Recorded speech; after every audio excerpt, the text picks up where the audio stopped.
And welcome back, everybody. Thanks for sticking with us. Andrea Heath's our guest, Executive Director, Utica Zoo.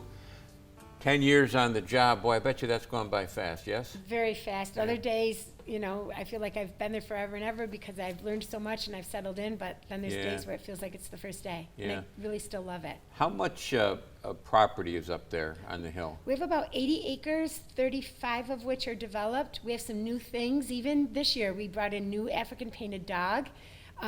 We just got a grant from a local foundation for the WUTR Foundation. We're going to be doing some press about that for a new playground that's actually going in this fall. It'll be for 5 to 12-year-olds and has some fitness elements in the apparatus, but we'll be retaining the current playground, so that whole area will be expanded. We didn't have our playground open this year because of the touch issue for sanitizing, but we'll be getting it really awesome for next year.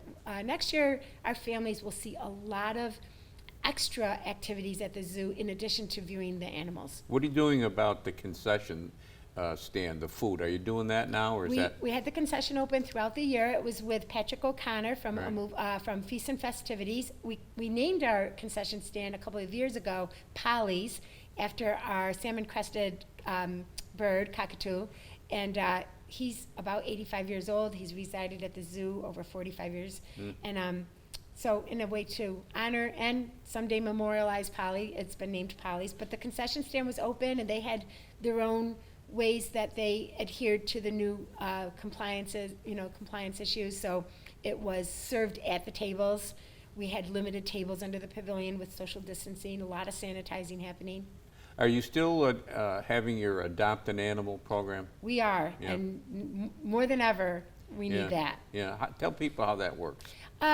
There's different contribution levels and different things that people will get for adopting an animal. Of course, it doesn't become their animal, but they understand that their contribution is helping to underwrite the care of those animals. You know, we have the largest component of our staff is the animal care team, and we have exhibit repair and exhibit maintenance and utilities and veterinarian costs and, of course, food.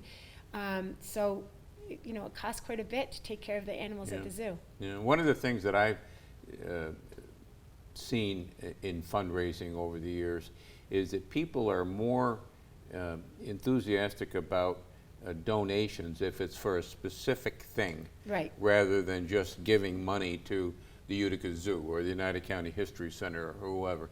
If there's a specific thing they're giving for, they seem more interested in that. Do you agree? I do agree, and I think that and I think all of us as a collective of not-for-profits in our community, and there's so many of us that are you know, doing great things and important work, I think that we've all gotten a lot better at being able to say, you know, for $50, you can, so for instance, our African lions, they, you know, there's like a 5-pound cylinder of beef that you can buy to like make meatballs, et cetera. And so our lions, they eat 2.5 of those each a day.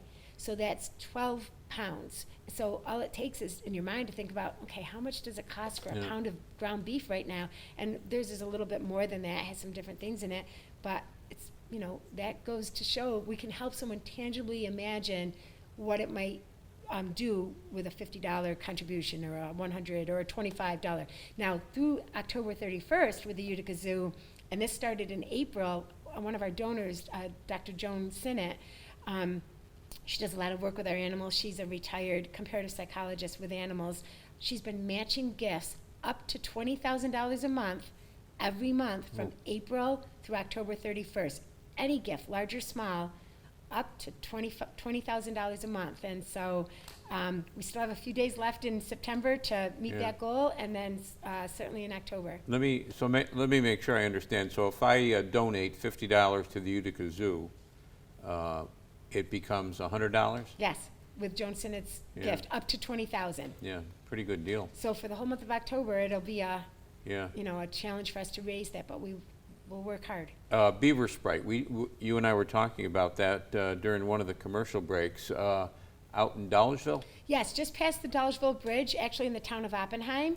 And it's about 1,300 acres of wild land conservation messaging land, beautiful. It has Dorothy Richards' home on the property. She is a woman that back in the all throughout her 89 years, she cared about animals, and in the latter part, I think she was about 40 when she first went to Beaver Sprite and bought the property, and she took care of beavers there. There were 2 in the state of New York, and she really got on that issue and that activism style, and now the North American beaver is not in the trouble that it was during the beginning of her tenure.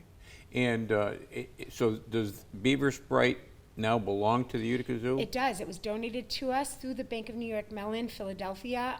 It was part of a trust, and that involved Dorothy and some other properties as well. And so it's about 1,300 acres, gorgeous. We have a lot of programs there. It's actually free to go through the trails. There's a donation box and a QR code. But then there's programs that we also have for an admission price, and they're very targeted towards learning, but having fun as well. They're for families, ages, all ages. And actually, there's going to be a haunted trail the weekend of I think it's the 16th and 17th, whatever that weekend is in October. And all those dates are on the Beaver Sprite Facebook page as well as the Utica Zoo website. But there'll be a haunted trail, and I was just down there yesterday, and Mary, the manager there, and her team of volunteers have been doing some really great work of cutting some great trail markers and decorating for that and haunted what's trail. the Utica Zoo website? uticazoo.org. And any fundraisers that you see in the future here that you can talk about now?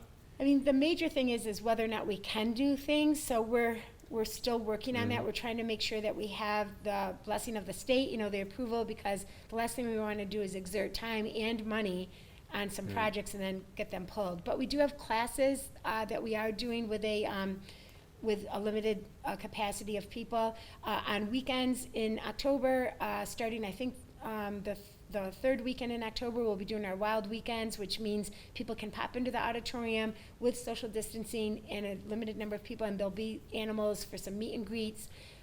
All visitors are required at all times to wear masks through the zoo, even if they are social distancing throughout the trails at the zoo, and they're not near other people.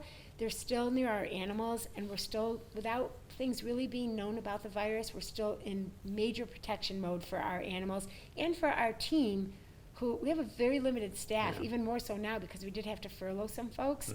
So we have to keep everybody healthy to take care of the animals. Well, we'll keep our fingers crossed that everybody stays healthy there and everywhere else around town. Good to see you again. Thank you.